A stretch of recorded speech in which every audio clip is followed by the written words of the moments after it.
കാഞ്ഞിരപ്പുഴ ജലസേചന പദ്ധതിയുടെ ശ്രീകൃഷ്ണപുരം ഈശ്വരമംഗലം മുന്നാഴിക്കുന്ന് ഉപകനാലിൽ നിന്ന് മണ്ണ് നീക്കം ചെയ്തു തുടങ്ങി.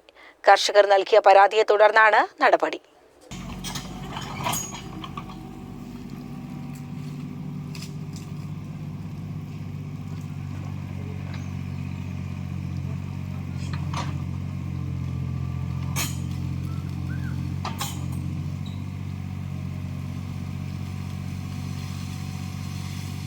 ഈശ്വരമംഗലം അമ്പാഴപ്പുള്ളി പാടശേഖരം വരെയുള്ള കനാലിന്റെ ഉൾഭാഗത്ത് നീരൊഴുക്കിന് തടസ്സം വരും വിധം അടഞ്ഞുകിടക്കുന്ന മണ്ണാണ് നീക്കം ചെയ്യുന്നത്.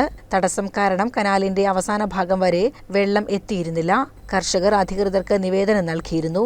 തുടർന്നാണ് അനുകൂല തീരുമാനം ഉണ്ടായത്. കാഞ്ഞിരപ്പുഴ ജലസേചന പദ്ധതിയുടെ കനാൽ വെള്ളത്തെ പ്രതീക്ഷിച്ചുകൊണ്ടാണ് ഈ പ്രദേശങ്ങളിലെ എല്ലാ പാടശേഖരങ്ങളിലും കൃഷി ഇറക്കിയിട്ടുള്ളത്.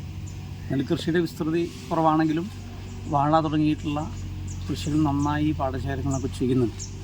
അപ്പം നിലവിൽ കാഞ്ഞിരപ്പുഴ ഇറിഗേഷനിലെ പ്രധാന കനാലിൽ നിന്നുള്ള ഉപകനാലുകളിൽ ഈ അമ്പാഴപ്പുള്ളി പാടശേഖരത്തിൻ്റെ ആദ്യഘട്ടത്തിൽ ഏതാണ്ടൊരു 1/2 കിലോമീറ്ററിലധികം ദൂരം അതിൻ്റെ സിൽറ്റ് മണ്ണടിഞ്ഞ് കിടക്കുന്നത് കൊണ്ട് ഇതിൻ്റെ ഏറ്റവും തുടക്കത്തിൽ, അതായത് തലക്കുളത്തിൻ്റെയൊക്കെ ഭാഗം വരുന്ന പ്രദേശത്തേക്ക് വെള്ളം എത്താൻ കഴിയാത്തൊരു സാഹചര്യമുണ്ട്. അതുകൊണ്ട് തന്നെ ഈ ഇറിഗേഷൻ്റെ ഒരു പ്രധാനമായ പ്രയോജനം അമ്പാഴപ്പുള്ളി പാടശേഖരത്തിലേക്ക് ലഭിക്കാത്തൊരു സാഹചര്യം ഉണ്ടായിരുന്നു.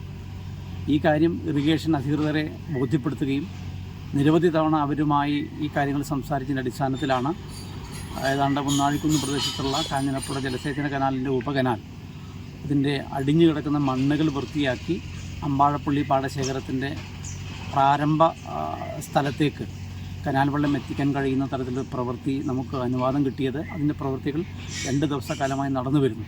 ഈ പ്രവൃത്തി പൂർത്തീകരിക്കുന്നതോട് കൂടിയിട്ട് അമ്പാഴപ്പുള്ളി പാടശേഖരത്തിൻ്റെ മുഴുവൻ പ്രദേശങ്ങളിലേക്കും ഈ കനാൽ വെള്ളം എത്തിക്കാൻ കഴിയുമെന്നാണ് ഞങ്ങൾ പ്രതീക്ഷിക്കുന്നത്.